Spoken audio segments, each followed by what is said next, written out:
Welcome to Story Time. I am Reading Buddy. We bring you a story every week. Hello, friends. We are back with The Wonderful Wizard of Oz, Chapter 7, The Journey to the Great Oz. Oh, don't forget to stay until the very end and learn a Chinese phrase with Reading Buddy. Ready? Let's get started.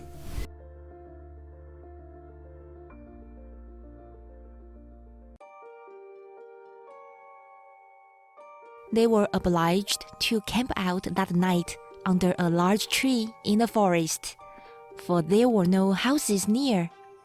The tree made a good, thick covering to protect them from the dew, and the Tin Woodman chopped a great pile of wood with his axe, and Dorothy built a splendid fire that warmed her and made her feel less lonely.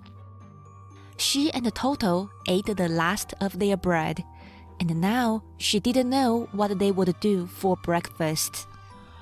"If you wish," said the lion, "I will go into the forest and kill a deer for you. You can roast it by the fire, since your tastes are so peculiar that you prefer cooked food, and then you will have a very good breakfast." "Don't, please don't," begged the Tin Woodman. "I should certainly weep if you killed a poor deer, and then my jaws would rust again." But the lion went away into the forest and found his own supper, and no one ever knew what it was, for he didn't mention it. And the Scarecrow found a tree full of nuts and filled Dorothy's basket with them so that she would not be hungry for a long time. She thought this was very kind and thoughtful of the Scarecrow, but she laughed heartily at the awkward way in which the poor creature picked up the nuts. His padded hands were so clumsy, and the nuts were so small that he dropped almost as many as he put in the basket. But the Scarecrow did not mind how long it took him to fill the basket, for it enabled him to keep away from the fire, as he feared a spark might get into his straw and burn him up. So he kept a good distance away from the flames, and only came near to cover Dorothy with dry leaves when she lay down to sleep. These kept her very snug and warm, and she slept soundly until morning. When it was daylight, the girl bathed her face in a little rippling brook, and soon after, they all started toward the Emerald City. This was to be an eventful day for the travelers. They had hardly been walking an hour when they saw before them a great ditch that crossed the road and divided the forest as far as they could see on either side. It was a very wide ditch, and when they crept up to the edge and looked into it, they could see it was also very deep, and there were many big, jagged rocks at the bottom. The sides were so steep that none of them could climb down, and for a moment it seemed that their journey must end. "What shall we do?" asked Dorothy, despairingly. "I haven't the faintest idea," said the Tin Woodman, and the lion shook his shaggy mane and looked thoughtful. But the Scarecrow said, "We cannot fly, that is certain. Neither can we climb down into this great ditch. Therefore, if we cannot jump over it, we must stop where we are." "I think I could jump over it," said the Cowardly Lion, after measuring the distance carefully in his mind. "Then we are all right," answered the Scarecrow, "for you can carry us all over on your backpack one at a time." "Well, I'll try it," said the lion. "Who will go first?" "I will," declared the Scarecrow. For if you found that you could not jump over the gulf, Dorothy would be killed, or the Tin Woodman badly dented on the rocks below. But if I am on your back, it will not matter so much, for the fall would not hurt me at all. I'm terribly afraid of falling myself, said the cowardly lion. but I suppose there is nothing to do but try it. So get on my back and we will make the attempt. The scarecrow sat upon the lion's back, and the big beast walked to the edge of the gulf and crouched down. Why don't you run and jump? Asked the scarecrow. Because that isn't the way we lions do these things. He replied. Then giving a great spring, he shot through the air and landed safely on the other side. They were all greatly pleased to see how easily he did it. And after the scarecrow had got down from his back, the lion sprang across the ditch again. Dorothy thought she would go next, so she took Toto in her arms and climbed on the lion's back, holding tightly to his mane with one hand. The next moment, it seemed as if she were flying through the air. And then, before she had time to think about it, she was safe on the other side. The lion went back a third time and got the Tin Woodman, and then they all sat down for a few moments to give the beast a chance to rest, for his great leaps had made his breath short, and he panted like a big dog that had been running too long. They found the forest very thick on this side, and it looked dark and gloomy.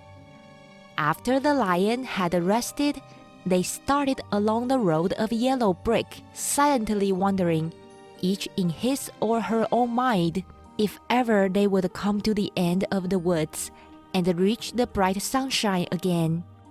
To add to their discomfort, they soon heard strange noises in the depths of the forest, and the lion whispered to them that it was in this part of the country that the Kalidas lived. What are the Kalidas? Asked the girl. They are monstrous beasts with bodies like bears and heads like tigers, Replied the lion.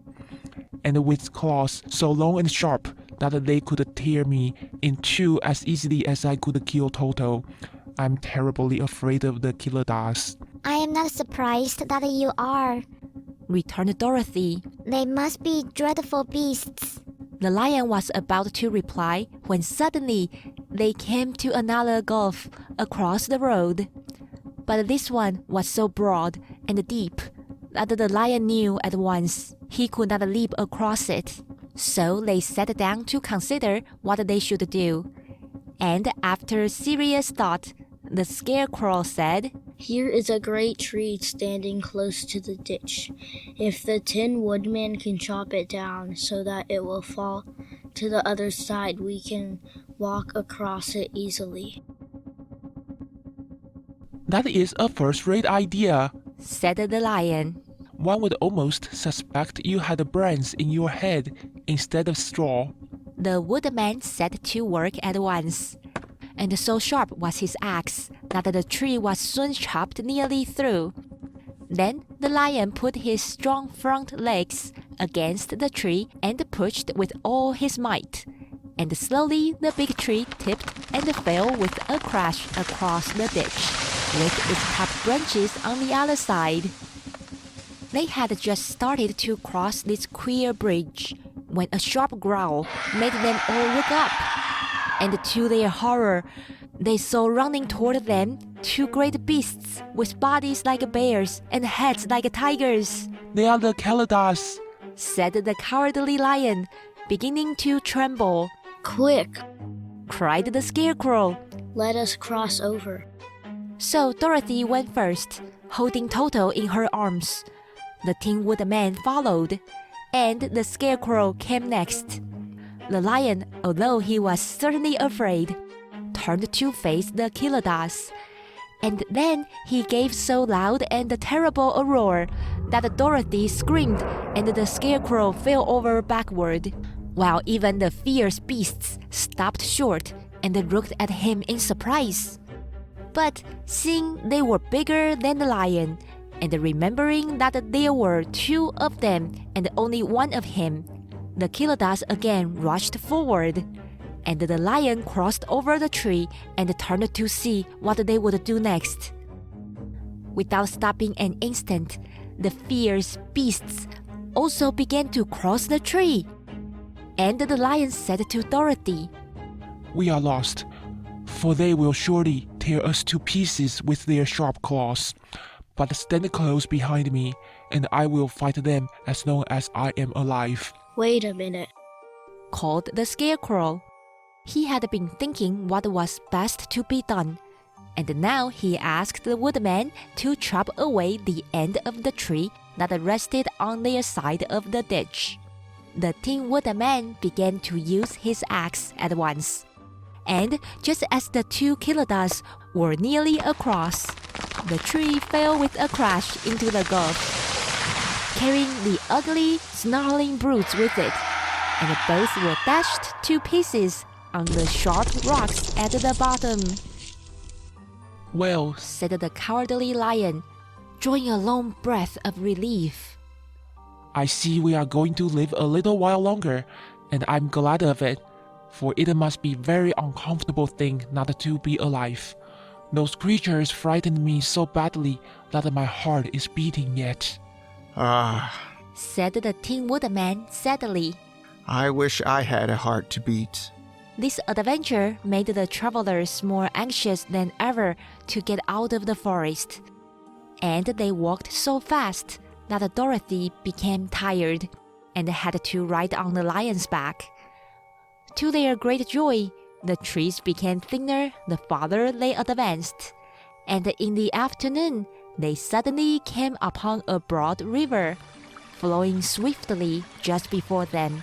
On the other side of the water, they could see the road of yellow brick running through a beautiful country, with green meadows dotted with bright flowers and all the road bordered with trees hanging full of delicious fruits.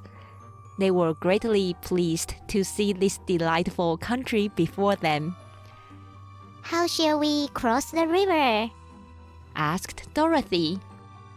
That is easily done. Replied the Scarecrow. The Tin Woodman must build us a raft so we can float to the other side. So the woodman took his axe and began to chop down small trees to make a raft. And while he was busy at this, the Scarecrow found on the riverbank the tree full of fine fruit. This pleased Dorothy, who had eaten nothing but nuts all day, and she made a hearty meal of the ripe fruit. But it takes time to make a raft, even when one is as industrious and untiring as the Tin Woodman. And when night came, the work was not done. So they found a cozy place under the trees, where they slept well until the morning. And Dorothy dreamed of the Emerald City and of the good wizard Oz, who would soon send her back to her own home again.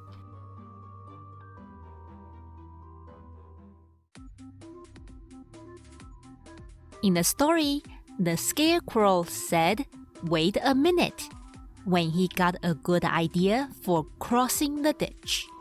In today's Chinese time, Reading Buddy is going to teach you how to say "wait a minute" in Chinese.